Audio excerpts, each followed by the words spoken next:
This is the ultimate iron repair, I like to refer to it as. And I'll share with you in a moment. This actually involves a casting from the 1950s circa, Oliver tractor front axle. We'll move on. And Oliver had a brainstorm, a lot of other manufacturers did too, that in this case, if you wanted something really strong, make it bigger. But the problem in this case is they're making it bigger, but it's a non-ductile gray iron, which does what? It does not flex, right? So if it doesn't flex, what's going to happen if it's stressed? At 40 to 50,000 tensile, it's going to break. This axle actually had tubes that went in from each end. The steering knuckles dropped down below that. So the knuckles were actually held in. This was a road tractor with adjustable knuckles. You could slide those tubes in and out.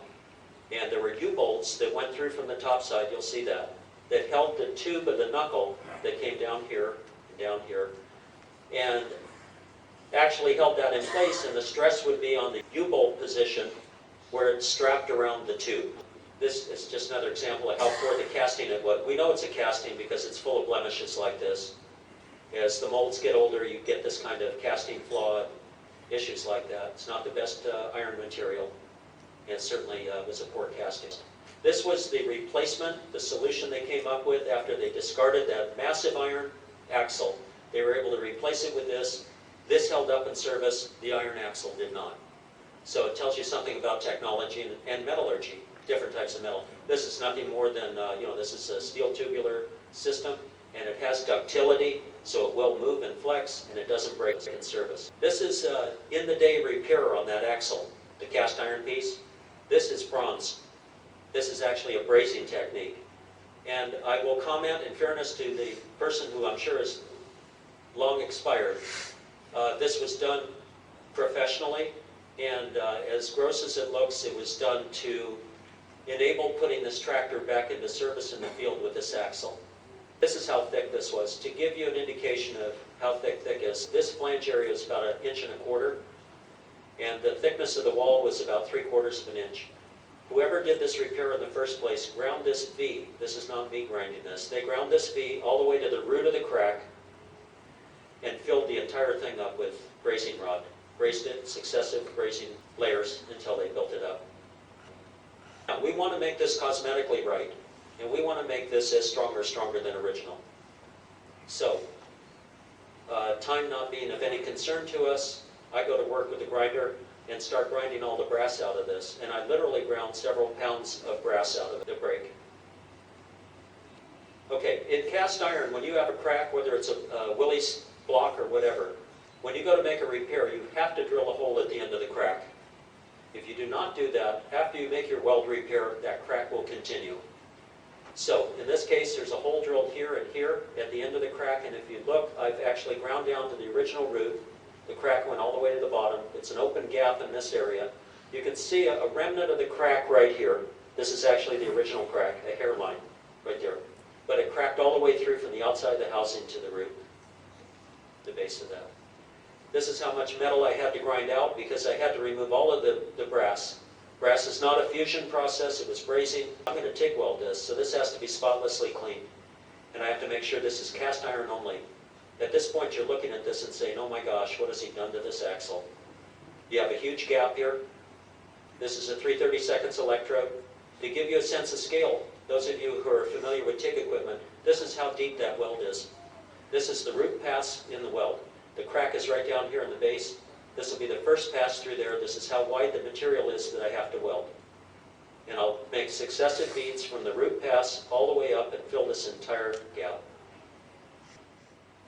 The beauty of using TIG is that it does not have a wide heat affected zone, so it's not spreading heat all over. Again, with the weld mold material, and this is absolutely blasphemy. Anybody in the cast iron business will tell you, you would have had to stick this entire axle in a blast furnace and bring it up to temperature and weld it inside the furnace. I did this on my bench, and this is thanks to weld mold. I made the first pass with a preheat to only 500 degrees with a rosebud torch and acetylene rosebud. After that, I did not use the rosebud at all, and that's the 750 rod that they say you can often weld without any preheat at all on cast iron. So I start making beads, and this is TIG. I use a TIG filler rod, again the 700 and 750. I start in the root, back and forth. You'll want to drive the graphite through the weld, and in order to do that, while it's molten hot, you're hitting it with a ball peen hammer to diffuse that carbon and graphite and make sure this remains ductile. Remember, we want this weld area to be ductile so it doesn't crack or pull in along the heat affected zone. I'm getting somewhere. Again, the weld mold is 75,000 tensile. The gray iron, the original iron, 40,000 to 50 if on a good day, and Sporisys casting was probably 40.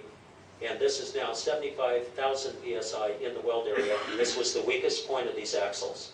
And you can see that I'm building successive beads. You can run stringer or weave beads with this material. I have a creative way of approaching this. I don't want them running all in the same direction, so I'm making curvature beads, if you will.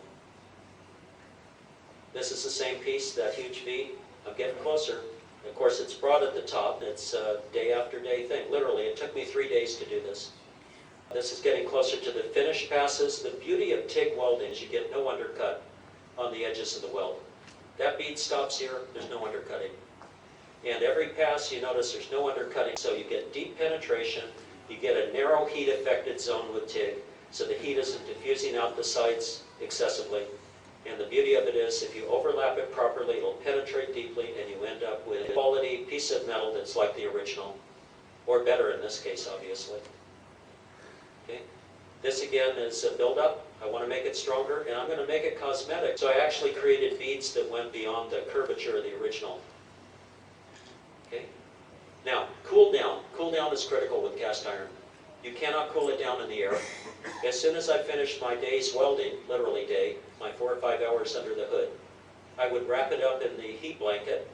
This is heat blanket, non-asbestos, because we don't do asbestos anymore. Let it cool down. It took 9 hours for that axle to cool down each time. Okay, I want it better than original.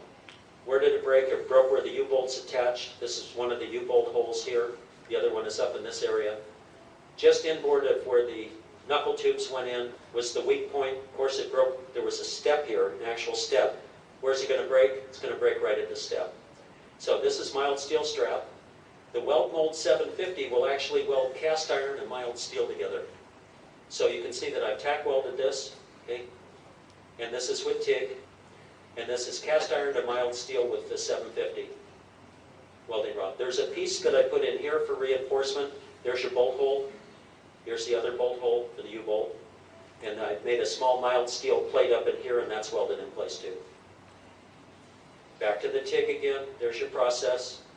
It's just a lot of patience and pass after pass. Now, you can see what I've done here. This was the original crack all the way through and V'd out and all that. I've done the same thing in this area. I'm building this up now. You can see the groove, the remnant of the groove, and there's the ball peen every single pass. I want to drive that graphite into the metal. Use a stainless steel wire brush.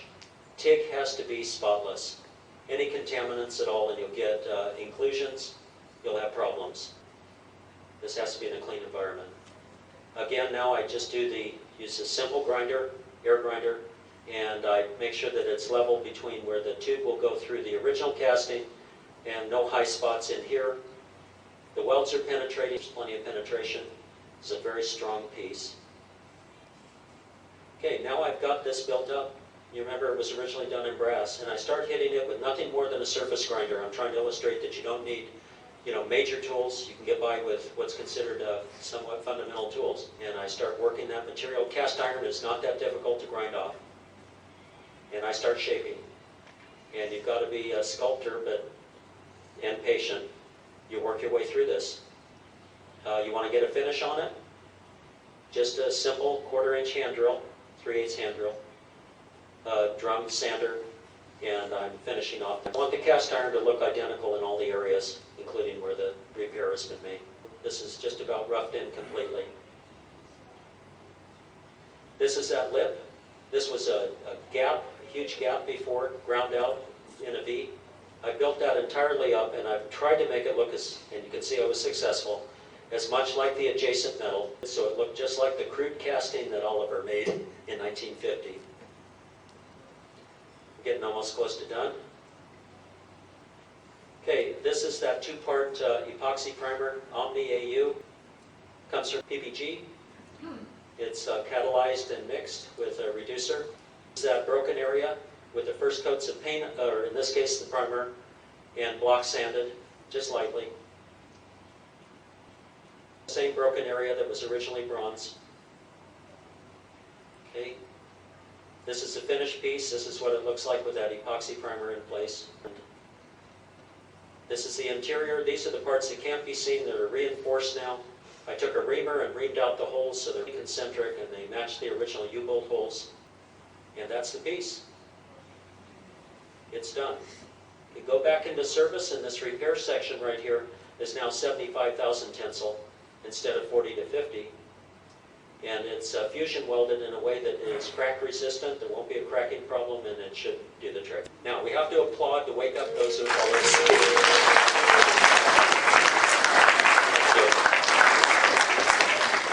Now I'm up for discussion. That was the second part of this. I'm done presenting, but I'm more than happy to answer any questions you might have.